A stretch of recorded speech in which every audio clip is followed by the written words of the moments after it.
চিন্তা করতে হবে, পড়াশোনা করে পলিসি মেকিং এর রাজনীতি করতে হবে, পড়াশোনা করে এডিসি মেকিং এর রাজনীতি করতে হবে। আমাদের এখনই এই বয়সে পড়াশোনার সময়টা রাজনীতির প্রয়োজন নাই, কিন্তু তোমাদের রাজনৈতিক সচেতনতার প্রয়োজন আছে।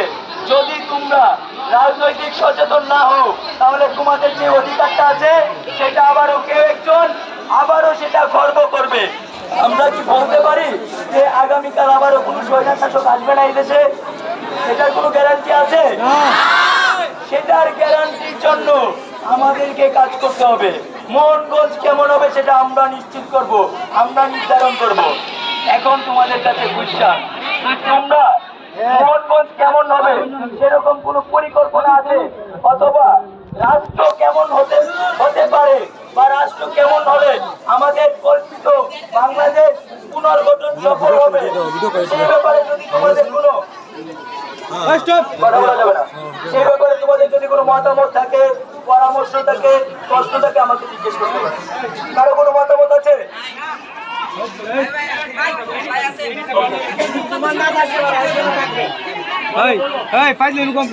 আমাদের যোগ্যতা সম্পন্ন শিক্ষক প্রয়োজন। আমরা চাই যে জাতির কারিগর যেন, আমাদের কারিগর যেন খুব যোগ্যতা সম্পন্ন হয়। তাহলে আমরা কিভাবে শিক্ষিত হব? আমাদের যদি শিক্ষিত হতে হয়, আমাদের নিশ্চয় যোগ্যতা সম্পন্ন শিক্ষক লাগবে।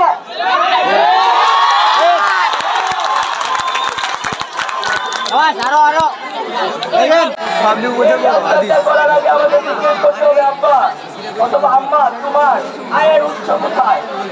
তুমি যে আমাকে একটা আইফোন দিবা, যদি তুমি সেই কোয়েশ্চেনটা করতে না পারো, তাহলে তুমি জুলাই বিপ্লবের স্পিরিট ধারণ করো না। আজকে গিয়ে বাসায় প্রত্যেকেই বাবা মাকে জিজ্ঞেস করবা তোমাদের আয়ের উৎস কোথায়, তোমাদের আয়ের উৎস কি? যদি তুমি চেষ্টা করতে পারো, তাহলে তুমি রাষ্ট্র সংস্কারের কাজে ভূমিকা রাখতে পারবা। আচ্ছা, আমার কাছে কি, আমার পক্ষে কি সম্ভব তোমাদের যত ভাই বোন আছে সবার কাছে কাছে গিয়ে এই গল্প শোনানো? সম্ভব। কিন্তু তোমাদের কি সম্ভব তোমার ভাই বোনদেরকে বলা? অবশ্যই। দেখো ব্যাপারটা কেমন সহজ হবে।